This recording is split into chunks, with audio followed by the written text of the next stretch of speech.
এই একটা পাপ যদি কেউ না করে ইনশাল্লাহ সে জান্নাতে যাবে, যতই পাপ করুক না কেন। বাসায় মা বোন যারা আছে অনেকেই দেখা যায় চুল আশ্রয়, চিরুনি পরে গেলে বলে আজকে মেহমান আসবে। কি আসবে আজকে? মেহমান আসবে আজকে বললেই শিরক। বাসা থেকে বের হচ্ছেন, আপনার পাঞ্জাবিটা একটু আটকে গেছে, আপনার স্ত্রী বলছে একটু বসে যান, অমঙ্গল হতে পারে, বসেন। বাস মুশরিক, শিরক হয়ে গেল। মুসলিম সমাজে রন্ধ্রে রন্ধ্রে শিরক। এখন রাস্তাঘাটে উঠতে বসতে পেপার পত্রিকা খুললেই শিরক। পেপার খুলবেন রাশিফল, সিংহ রাশি কন্যা রাশি, দিনটা কেমন যাবে বিশ্বাস করলেই মুশরিক হয়ে যাবে। রাস্তার পাশে টিয়া পাখি দিয়ে ভাগ্য পরীক্ষা করছে, হাতটা দেখে দেন তো ভাই কি আছে, বললেই শিরক হয়ে যাবে। আংটি বিক্রি করছে, আংটি পরলে রোগ ভালো হবে, হাতে দিল রোগ ভালো হবে এই উদ্দেশ্যে, মুশরিক। হাতে দিয়েছে রোগ ভালো হবে, আমার ডায়াবেটিস ভালো হয়ে যাবে, বিসমিল্লাহ, ব্যাস মুশরিক, নাউজুবিল্লাহ। এই আকীদা নিয়ে পড়লেই মুশরিক। মুসলিম সমাজে অহরহ শিরক আছে।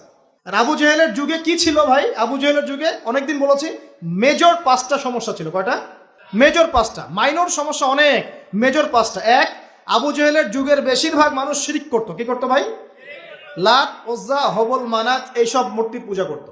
এখন হয়তো মুসলিম সমাজে এটা নাই ঠিকই, কিন্তু মুসলিমরা এখন কবর মাজার পূজায় শুরু করেছে।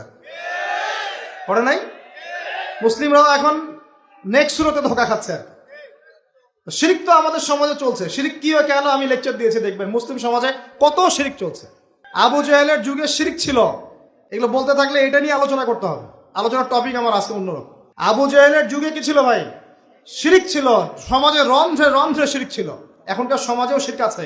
তারা লা ইলাহা ইল্লাল্লাহ না পড়ে শিরক করতো, আমরা পড়েও শিরক করি।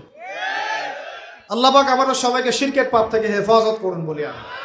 এই একটা পাপ যদি কেউ না করে ইনশাল্লাহ সে জান্নাতে যাবে, যতই পাপ করুক না কেন। জেনা করেছে, মদ খেয়েছে, মিথ্যা বলেছে, অনেক কিছু করেছে, শুধু শিরকের পাপ করে নাই, আল্লাহ তাকে মাফ করে দিবেন ইনশাল্লাহ। বিশ্বাস করলেন না কথাটা? নবীজি বলেছেন এই উম্মতের যে কোনো ব্যক্তি যতই পাপ করুক না কেন আল্লাহ পাক সমস্ত পাপ মাফ করতে পারেন, কিন্তু শিরকের গুনাহ আল্লাহ পাক মাফ করবেন। তওবা করে যদি মারা না যায় মাফ করবেন না। একটা এক্সাম্পল দিয়ে বোঝাচ্ছি, তাহলে ক্লিয়ার হয়ে যাবে। মনে করেন কেউ একজন জেনা করেছে, তওবা করার সুযোগ হয় নাই, মারা গেছে, নাউজুবিল্লাহ।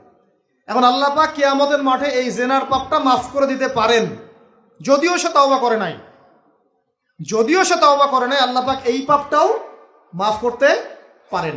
কিন্তু একজন ব্যক্তি শিরক করেছে, তওবা করে নাই, কিন্তু এই অবস্থায় যদি কাল কিয়ামতের মাঠে আল্লাহর সাথে সাক্ষাৎ করে, আল্লাহ তার গুনাহ মাফ করবে না। এই শিরক আর অন্য পাপের এই হলো পার্থক্য।